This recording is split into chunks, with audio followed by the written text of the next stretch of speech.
Hello, Kathleen fans! Ma'am Catherine, magaling daw magtago mga kasembreros. Tapos, marami tayong items actually, no? Pero unahin natin ito. Yung according kina Nanay Christy, mga kasembreros. So, issue na naman ito. Ay, naku po. Akala ko tapos na ito, mga kasembreros. Magaling daw magtago si Ma'am Catherine. At saka si Mayor Mark Alcala, mga kasembreros, na marami na daw nag-aabang na gusto makita sina Mayor Mark Alcala at saka si Ma'am Catherine publicly. Tapos may isa daw na source na nagsabi na nagkita daw sa Ivy Clinic. Actually, justify na natin to noong nakaraan no. Sabi dito na sinabi natin na yun, na napatunayan natin na yung nasa Ivy Clinic, na nasa likod na nahagip ng camera, ay isang staff doon, mga kasembreros, no, sa Ivy Clinic, mga kasembreros. So, mamaya ay papapag nga natin ito, mga kasembreros, na kung gusto ninyo. So, manager pala doon sa Ivy Clinic, mga kasembreros, itong nakuhaan ng video na na-justify na natin. At pinagtawanan din ni Ma'am Naybara Lopez, mga kasembreros, doon sa doon sa nakaraang vlog natin, mga kasembreros. So mamaya ay papakinggan natin ito, mga kasembreros, no, na kanilang pinag-usapan. And then ito sobrang sige. Ito na pala yung full video nung Ivy Clinic visit ni Ma'am Catherine sa Parca Mall, mga kasembreros, no, doon sa Parcal, mga kasembreros, sa Parañaque. So first time niyang bumisita dito, kung kaya parang naglibot-libot pala si Ma'am Catherine dito, mga kasembreros. So sabi niya ito ay parang modern version ng Ivy Clinic, mga kasembreros, yung original clinic na laging pinupuntahan niya, mga kasembreros. So nagandahan niya yung kulay, tapos nakita nito may dalawang beds, mga kasembreros, tapos pwede pang kamay kasama ka. Tapos napawaw rin siya sa Skin Ivy products, mga kasembreros, na pwede mabili doon. Tapos sabi doon, right across packs. Ang kulit yung kasi, mga kasembreros. So skin spa, first time niya, ewan ko may cameraman siya dito, mga kasembreros. Tapos nag-hi pa siya doon sa sa receptionist. Sabi niya, "Hi ate." So yun. Dito yung nagpa-massage siya, mga kasembreros. Tapos inikot niya talaga nagandahan siya, mga kasembreros, doon sa Parcal na branch nila, mga kasembreros. So gustong-gusto niya daw talaga yung Ivy Fort, no? Kagaya ng OG original, mga kasembreros. Yun yung pinakauna niya, mga kasembreros. Tapos parang mas nagustuhan niya ito, mga kasembreros, na branch, no, sa Parcal Mall, mga kasembreros. Sabi niya parang mas young and very calming, mga kasembreros, so worth the visit. So tapos parang invite siya dito na you have to check it out, guys. Tapos nagpa-facial na si attorney, mga kasembreros, no. Maraming mga treatment ang ginawa niya dito. So yun, parang nag-invite siya dito na mag-visit din yung mga gusto mag-visit. So mamaya papakinggan ito, mga kasembreros, para you can hear it yourself. Tapos si Sir Alden naman ay dito si Ma'am Jessica Soho at saka si Sir Alden. Ibang angulo ito ng pagpapa-black screening ni Sir Alden, mga kasembreros, with Gabi ng Lagim, mga kasembreros. So sabi ito, napaka-generous talaga ni Alden Richards ng black screening ng KMJS Gabi ng Lagim, mga kasembreros. So si Ma'am Jessica talagang, and ang sabi niya nagwapo na, ang laki pa ng puso, sabi niya kay Sir Alden, na medyo nag-blush ng konti.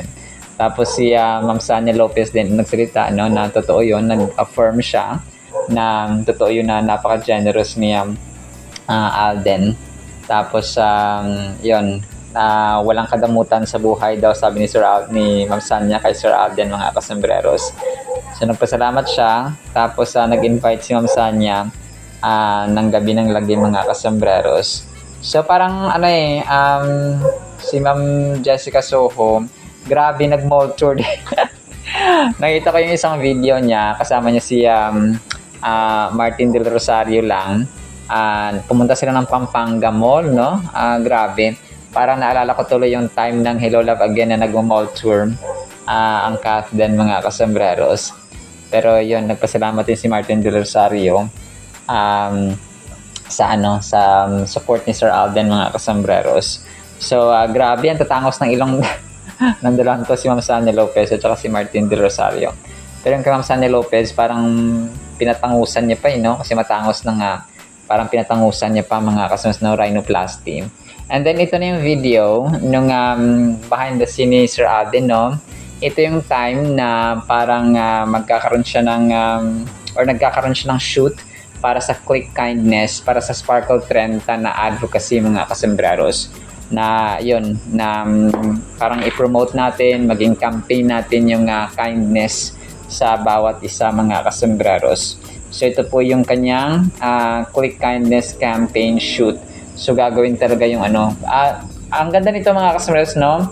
Gawing advocacy at i-normalize yung pagiging kind, yung pagiging mabuti, yung pagiging mabait sa bawat isa, mga kasambreros. Kasi anuhin mo naman yung mga magandang bahay or yung iyong kasuotan, yung situation mo.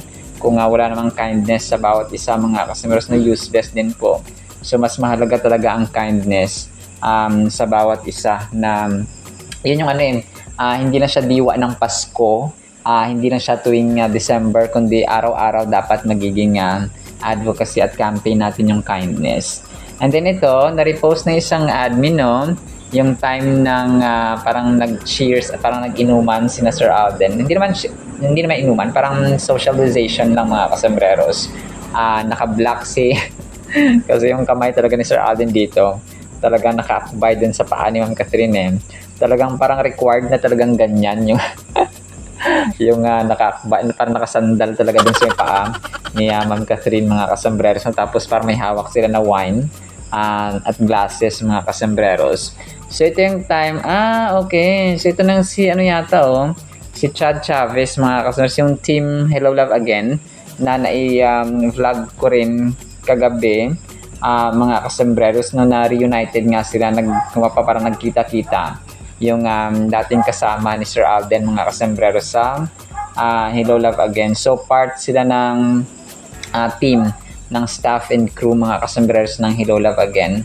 So kung kaya ay parang sabi natin nagpahiwatig na baka meron silang niluluto, mga kasambreros, na pero parang nagkita lang sila sa siguro black screening ng Meet, Greet and Buy, mga kasambreros, or doon sa gabi ng lagi, mga kasambreros. Kasi yung yung damit ni Sir Alden parang naka-white yata siya, so parang separate yung, mga kasambreros, no? So ito, no, parang namukhaan ko siya, si Chad Chavez, mga kasambreros. Tapos yung iba, no, medyo hindi ko na namukhaan. So pero yun po siya, no? Pero ito po ay throwback photo lamang during promo nga ng Hello Love Again. And then ito, next item natin, mga kasambreros. So, doon sa may black screening ng Meet, Greet and Buy ay na-feature, no, si Sir Alden. Actually, ang daming nag-feature, mga kasambreros, sa pag-suporta ni Sir Alden sa mga pa-black screening na ito. Ang daming, kumbaga pa, ang daming articles, no. Hindi ko na, parang sinasala ko na ng mga kasambreros. So, ito naman ay parang pag siya nag-move, nagtitrending agad, mga kasambreros. So ito ay post naman ni Showbiz Chika Dora. So Alden Richards nag-organize ng block screening para sa pelikulang Meet, Greet and Buy bilang pagsuporta kay Direk Cathy Garcia Sampana at saka sa buong cast, mga kasambreros, no, na friends din ni phenomenal box office cinema king. Tapos may isa dito na pinost, no, yung picture ng Kathden during Hello Love Goodbye naman ito. Sa unang hirit nila ito na guesting, mga kasambreros, na kung saan si Pops Alden ay parang naging baby. Parang naging nanay niya, or para sa mandal si Sir Alden kaya Ma'am Catherine. Picture challenge nila ito, mga kasambreros. Sa post ito ni Elisha Pauline. sa Facebook. Kath din palagi, no, best couple. Tapos 3 emojis na may heart mga kasembreros. So, pero this was the time ng Hello, Love, Goodbye pa mga kasembreros. So, best couple nga talaga, no, ang Kath din mga kasembreros. And then ito, ang cute nito kasi yung sinadre Cathy ay nag-share, no, ang ABS-CBN Star Cinema mga kasembreros ng behind the scenes. So, mamaya papakinggan natin ito mga kasembreros kasi ang lupit, no. Ang eksenang ito ay when Tupe scolds Leo for losing the fan meet tickets. So yung nawala ni talito ni Leo, no, ni JK Labajo yung tickets sa mga kasembreros. So pamilya Facundo pala ito. Na pinapagalitan ni Piolo Pascual si JK Labajo dito mga kasembreros, no, nung nawala ang ticket. Tapos yun parang sumingit at saka nagmakawa si nanay nila, si Ma'am Maricel Soriano, na wag na magalit si Piolo Pascual. So yun, nakinig naman mga kasembreros. Dito. Ang cute, basta ang cute dito mga kasembreros, no. Pakinggan ninyo mamaya para mas appreciate po ninyo mga kasembreros ng mga Cathinatics. And then ito, last item natin mga kasembreros, si Sir Alden ay na-feature siya sa Lion Here TV mga kasembreros, no. Nakatag dito si Sir Alden, of course, at saka ang Kapuso PR Girl. Alden Richards marks a significant milestone in his career as he reflects on his meaningful 15-year journey in the entertainment industry. Highlighting years of growth, perseverance, and heartfelt connection with his fans, Alden now enters a new chapter with renewed purpose and passion. So yun, sa mga hindi pa po nakakabili ng ticket, ay pwede pa po kayong bumili ng ticket, no?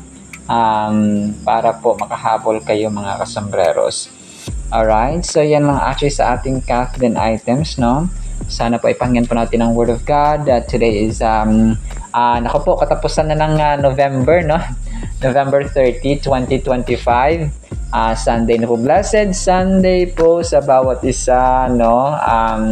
Isang pinagpalang linggo po sa bawat isa. Sana po ipakinggan po natin itong kay Nanay Christy at saka yung sa behind the scenes ni Direk Cathy at saka itong kay Ma'am Jessica Soho mga kasembreros. And then after nito ay ang salita ng Panginoon na sobrang ganda po mga kasembreros. Welcome to Ivy Parkal. It's my first time. So we have the cafe. And then ang ganda naman dito. But it's like the modern version of the clinic. Yung OG clinic na laging pinupuntahan. Ganda ng color. Oh! We got 2 beds here. Pwede pang may kasama ka. Oh! Wow! So all the Ivy products can be purchased here. Right across. Pack. We are now here at the Ivy Skin Spa. Don't worry, it's also my first time. Let's go. Hi, Ate! Wow! This is the concept that we do. So here we do the facial and massage. Perfect! Wow, it's beautiful powder room. Ang ganda! Alam mo, I love Ivy Fort. Jared, I usually go to Ivy Fort. It's like the OG. When I first visited Ivy, yun yung first. It's like my favorite branch. But this is like a modern version of that. I don't know how to explain it. Parang mas young and it's very calming. So it's worth to visit. So you have to check it out, guys. It's beautiful here.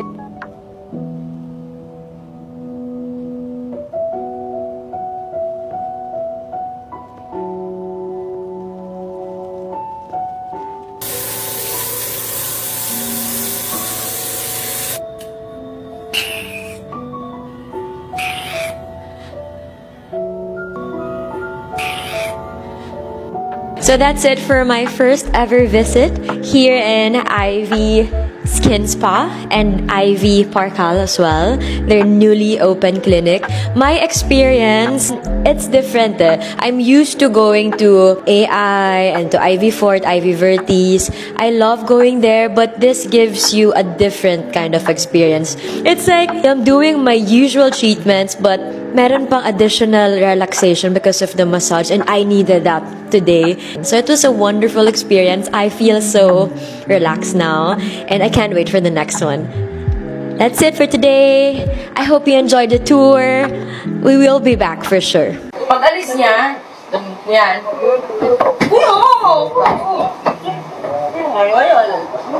Eh, di mo kami niya.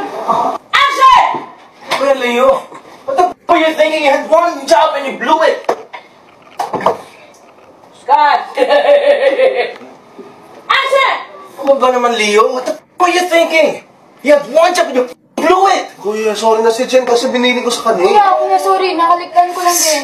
Shut up, man! Grow up! Okay naman ka.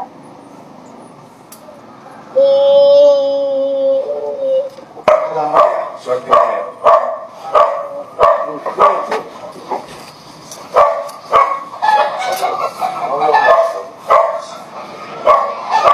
Please.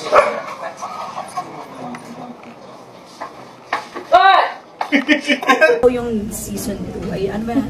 Part 2, part 2. Part 2. Ito na muna. Tama na muna.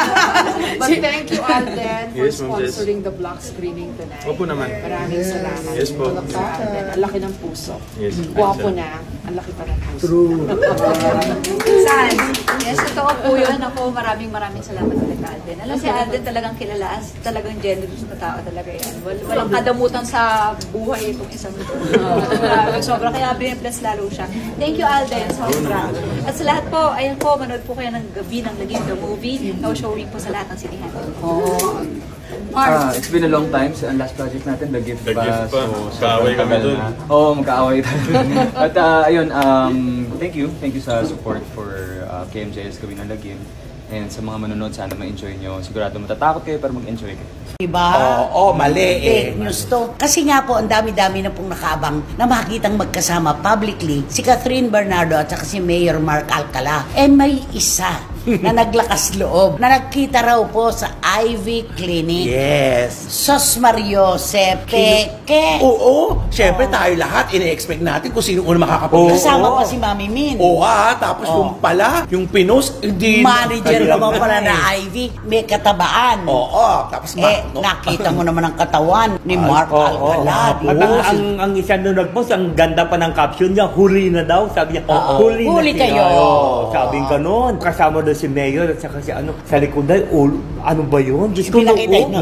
noo ang kinukuna. Eto, magtapatan tayo real talk tayo. Di ba type nyo si Mayor Oo, Mark? ay, Ikaw. crush ko si Mayor. Type mo siya. Crush mo siya, di ba? Ikaw. Oo, ang gwapo niya. Crush ba kayo? Ayun Hindi na lang. Pero, Mayor. Bigyan naman. Bigyan naman, Mayor. Bigyan naman. Makita ka lang daw ni Romel at saka ni Wendell. Correct. Mayor maligaya na raw po Totoo, sila. Mayor. Ay, oo At naman. gusto po nilang bigyan ng piso si Catherine. Bumili ka na lang daw ng ibang boyfriend mo. Oo, sa amin na lang si Mayor. Nagalakan na. Hindi, pag nakita ko si Catherine, bibigyan ko ng 13 pesos. Bakit? Pamasahe pa tapos wala, para hindi na siya makabalik. Eto, tapatan ulit. Sino ang mas type nyo, ang kagwapuhan? Si Mayor o si Daniel Padilla? Ay, ako gwapo si Daniel. Pero meron kasing gwapo na hindi mo gusto eh. May ganun, di ba? Magkakaiba kayo ng Magkakaiba taste. eh. Mas dating sa akin si Mayor. Ikaw? Ako din. Alam mo, kasi si Mayor kasi parang talagang Ipaghahampasan palaban talaga niya. Oo. Oo. Buskong-busko talaga Gwapo si Daniel, walang pinagka. Oo, walang question dun. Gwapo Hindi yun. po pwede siya itulak. Walang mali nga walang sa mali, mukha ni oo. Daniel eh. Kay Mark nga medyo meron pelo. Yes. Pero magkaiba nga talaga ng taste. Oo. Yung gwapo sa'yo, maaaring sa kanya hindi. Yung gwapo sa kanya, iba naman ang panlasa mo. Totoo. Oo, kasi pag Diba? makita mo si Mayor kasi talagang malakas ang sex appeal niya. Manly kasi na. Kasi parang, kasi parang bata pa si Daniel kasi. Parang baby face pa kasi. Hindi pa nakukuha Oo. yung estado Correct. ni Mayor Mark. Paano mag-TikTok si Mark? Ako si Mayor Mark, nagtitang. Diba? Ang cute. Oo, ang cute niya. Wow, lalaking lalaki. Pero hindi gumagano yung uso ni Mayor. Kumagan ba yung kanya? Ay, hindi naman nakangiti siya. Oo. Paano sumayaw si Mayor Mark? Nakangiti Maskuhan niya. Oo, nakangiti. Oo. Simple lang, pero may... May dating. Oo. Oo, di ba? Si Daniel, paano sumayaw? Ay, hindi sumasayaw yun. Hindi yun, kumakanta lang. Mabagal. Mabagal eh. Sumayaw ng mabagal. So, gano'n lang siya, di ba? Ganun. Kailan lalabas na magkasama si Mayor Mark at saka si Catherine? Para wag nang na-fake news ang ating mga kababayan. Pero alam mo talaga, minsan nga gusto ko nang bumitaw na talagang wala naman silang relasyon. Gusto ko nang bumitaw. Kasi talagang wala naman tayo nakikitang Wala nga eh. Nabuo na lang ang kwento dahil sa mga ganito-ganito. Merong ganyan, may ganito. Ano ba, bago mag-eleksyon, ganito na Ganito tayo. na tayo. Ano, magpapasko Natapos na? eleksyon, nanalo na.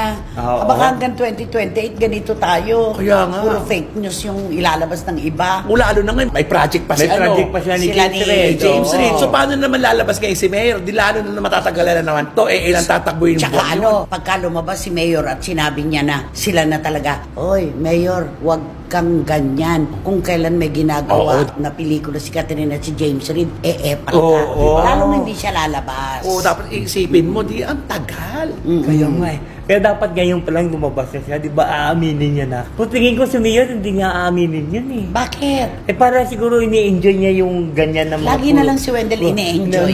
Hindi siguro talagang prinibado na talaga nila to. Kung meron man sila. Nag-usap sigurado sila. Noon, pampubliko ang buhay ko with Daniel. Sabi siguro ni Catherine, gusto ko naman ngayon na ibigay sa akin ang kapribaduhan. Correct. Diba? At si Mayor naman, oo nga, ako din gusto ko gawin natin private yung relasyon natin. Yung walang makikialam, walang mga bashers, walang kahit sino. Tayo lang ang masunod. Tsaka kung mayari, maghiwalay man tayo, palang masisira sa ating dalawa. Oo. Di ba? At pero di ba dapat pagka yung isang lalaki kasi, pag mahal niya yung isang babae, ipagmamalaki niya yun eh. Pinagmamalaki naman niya. At pero hindi niya inaamin. Walang pag-amin, pero nandoon yung pagmamalaki na si Catherine Bernardo. Oo nga, no? Hindi niya Excuse me po! sabi pumutok. Ayun. Excuse me po.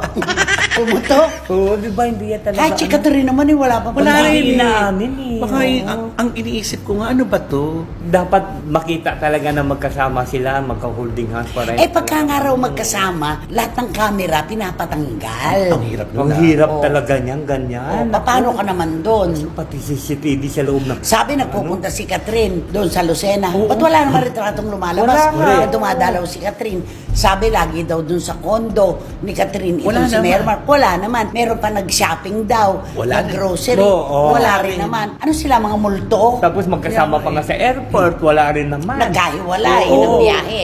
Pero parehong Australia. Oo, pero wala sila magkasama. Wala kakalo. Paano kaya? Ang galing talaga nila. Alam mo, siguro pinag-aralan nila itong dalawa. Baka nag-ano sila ng 007 talaga, James Bond. Paano? Diba? 007 James Bond. Paano ang drama? O, diba? Siyempre, alam mo naman, mahilig magtago, diba? At para po sa ating Word of God is sobrang ganda nito ha. Ang title natin ay Bagong Kanta. Psalms 40 verse 3, He, God, has put a new song in my mouth. So ito pala yun, no? Praise to our God, many will see it and fear and will trust in the Lord. Napakaganda mga kasambreros. Speaking of kanta, alam niyo po, tayo mga Pilipino ay likas talaga sa atin ang karaoke, yung videoke, mga kasambreros, no? Talagang yung mga ibang lahi nga, no? Yung mga foreigners ay talagang nakita ko sa YouTube, no, sa any other platforms, talagang parang mga ordinary days in the Philippines ay yung kantahan, no, hindi na kailangan ng stage, no, talagang pag nakaupo video okay to the max mga kasambreros.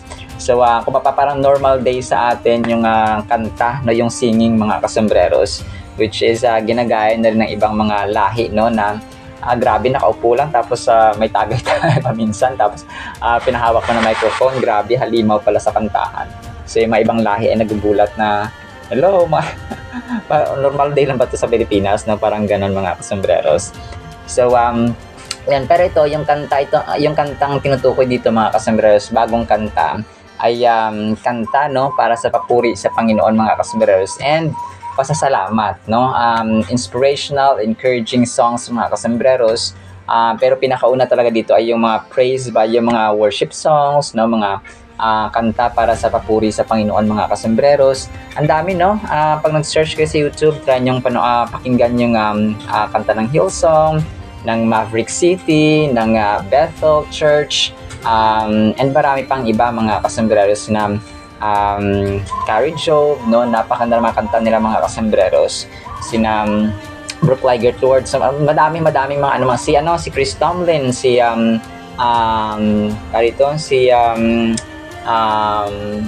Don Moen, no? Marami mga kaso, si Darlene Sheck, no? Na dating ng Hillsong. So marami kayong ma-pick up na worship songs. Napakalaga nito, mga kasembreros, because songs really matter to God. Ang kanta, pinakauna talaga na purpose ng kanta, especially ng Psalms, mga kasembreros, no, sa Biblia, ay papurihan ng Panginoon. Tinwist lang ni Satanas, ginawa niyang papuri na sa tao, no? May mga lyrics ng kanta na sobrang hindi nakapaniwala, no? Iba, pamumura pa, no? May mga bad words pa, may mga bastos pa, mga kasembreros.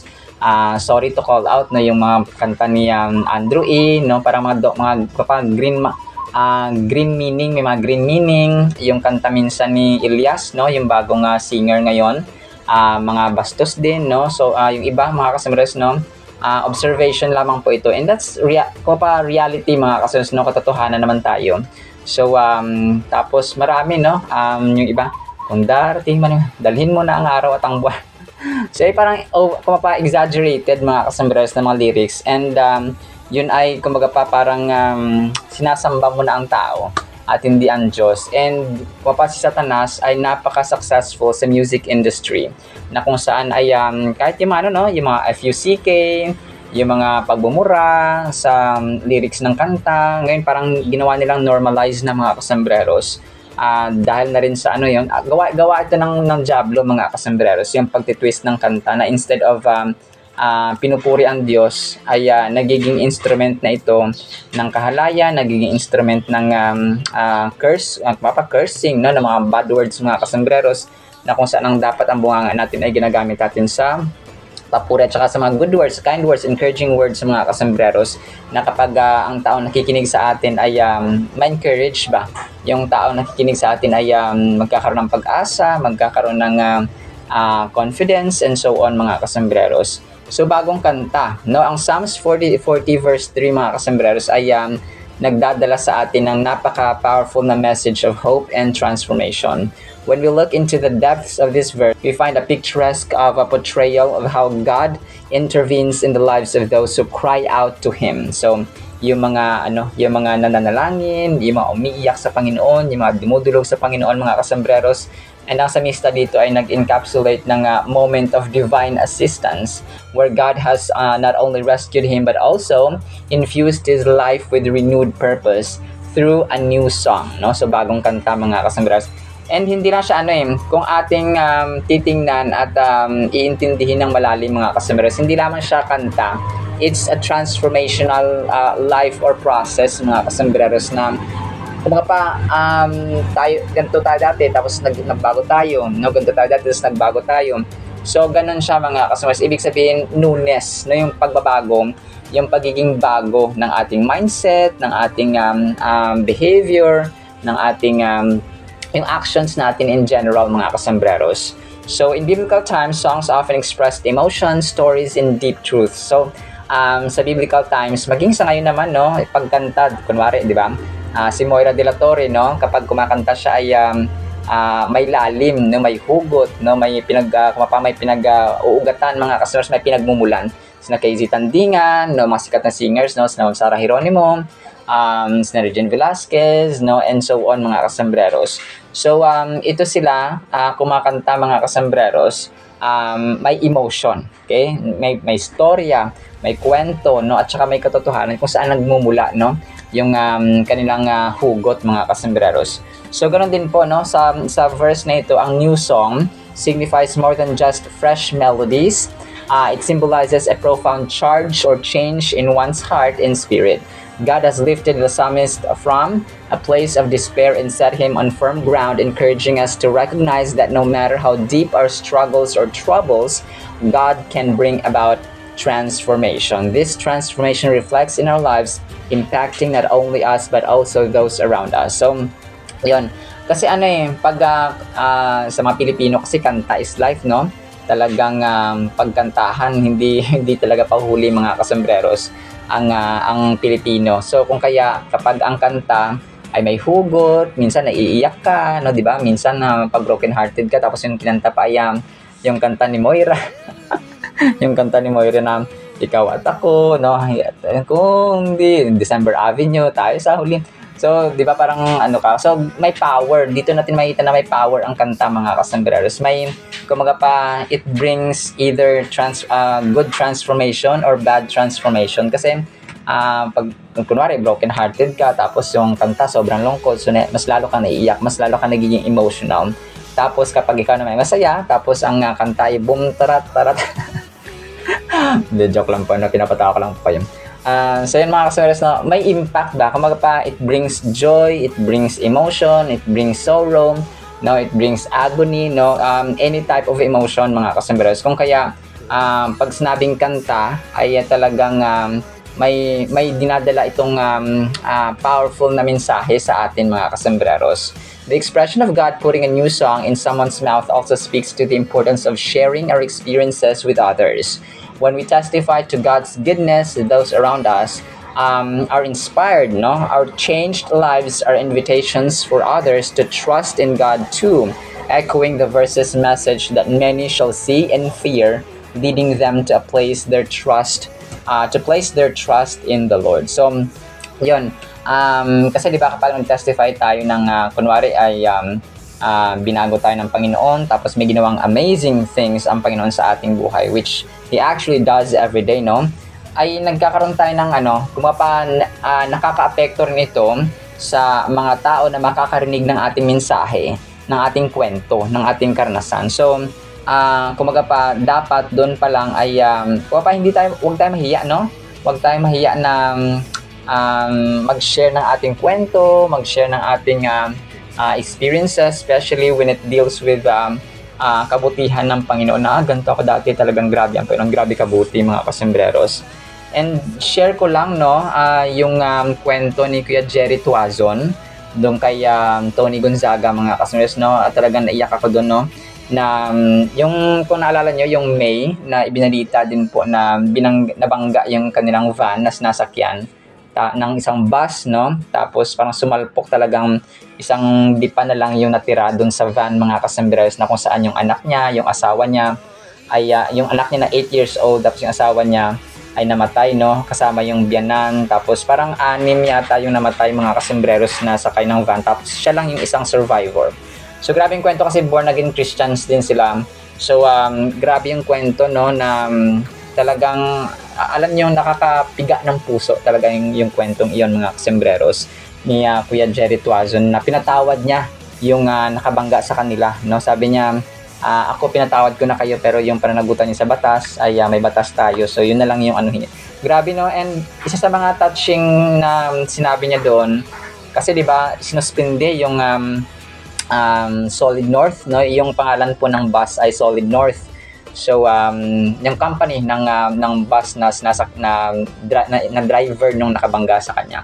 So sinuspindi, no, ng gobyerno. So tapos tinanong kung ilang buses na meron sila, nag-operate 400 buses. So more than 400 sabi niya. So inisip niya talaga na more than 400 buses mawawalan ng trabaho yung mga drivers dahil lang sa dito sa kanya, no? Pero yun nga, sabi niya may magugutom na pamilya dahil lang sa akin, sabi niya gano'n. So ang ginawa niya, pinatawad niya na yung driver. Sabi niya, kung ako lang, hindi ko mag-operate kayo, na mag-drive kayo kasi may pamilya kayong binubuhay and so on. So yun, grabe yung heart niya mga kasus, kasi kung normal na tao lang, kung sa tao lang, hindi ka pwede magpatawad, hindi mo kaya magpatawad ng ganun lang mga kasus kadali, na sobrang sariwa pa yung nangyari. Pero siya, no, dahil sa habag ng Panginoon, dahil sa kabutihan ng Panginoon talaga, yung parati yung sasabi na dahil sa kabutihan ng Panginoon ay nagpatawad siya, no, dahil pinatawad tayo ng Panginoon, magpapatawad ako. So ganun yung kanyang talagang paniwala. So ito yung sasabi natin na God can And isa sa mga ano pa doon, sa mga nakaka-amaze na stories mga kasama. May isang ang dami nag-message daw sa kanya. Tapos may isa doon na talagang bukod tangi na binasa ni Ma'am Tony. Sabi niya, parang gusto niya lang sana magpakamatay kasama ng anak niya na babae. Tapos, nung marinig niya yung kwento ni Kuya Jerry Tuazon, ay nagkaroon siya ng enlightenment, no? Naliwanagan siya na kung si Kuya Jerry Tuazon nga ganito yung naranasan, nagpatawad. Paano pa ako, no? Sabi ganun. Tapos, yun talagang, so isa lang yun ha, nabuhay, dalawa actually, no? Yung anak niya at saka siya, mga kasmeros, no? Na-enlighten, no? Nagkaroon ng pag-asa dahil sa kwento, dahil sa testimony. So, ganun po katindi mga kasembreros ang pag-share at pagbabahagi po ng kabutihan ng Panginoon. Especially kapag ginagamit natin yung ating social media, yung mga social media platforms natin mga kasembreros. So, ganun po ka-powerful. Kaya wag po tayong wag tayong mahiya, wag tayong matakot na mag-share ng ano. So, binahagi ko yun kasi talaga nakaka-amaze, no? Ang kabutihan ng Panginoon mga kasembreros sa buhay ng bawat, especially sa mga taong nananampalataya at nananalig sa Kanya. So, nakaka-amaze ang kwento ni Kuya Jerry Tuazon, mga kasembreros. So, yun, talaga ang nakakawili naman na kwento doon ay parang nagiging tropa-tropa niya na tuloy yung mga driver, no, ng Solid North na bus, mga kasembreros. Kasi nga, yun, isang buwan lang pala ay naka-operate din yung mga buses, no. So yun, parang nagpasalamat siya na at least parang nabawasan yung kanyang na pagpangamba, na pag-aalala na wala na magugutom na kasi magtatrabaho na ulit yung mga drivers, mga kasembreros. Grabe, no? Talagang nakaka-amaze mga kasembreros ang istorya na ito, mga. And isa lang siya sa mga istorya na nakakaantig ng puso at saka dapat nating ibahagi rin sa iba, mga kasembreros, kasi ang pagpapatawad talagang grabe yung grabe kabuti ng Panginoon, mga kasembreros, para hindi magpatawad. And yun ang pinakamasakit, no? Yung mawalan ka ng pamilya, asawa mo pa, anak mo pa, no? Talagang yun yung pinakamasakit na pwedeng gawin at mangyari sa iyo. Pero he still chose to forgive, mga kasembreros, si Kuya Jerry Tuazon. So yun po, no? Talagang binahagi ko ito kasi napakahalaga at saka nakakaantig, mga kasembreros. Alright, so nasi sa ating Word of God, ha?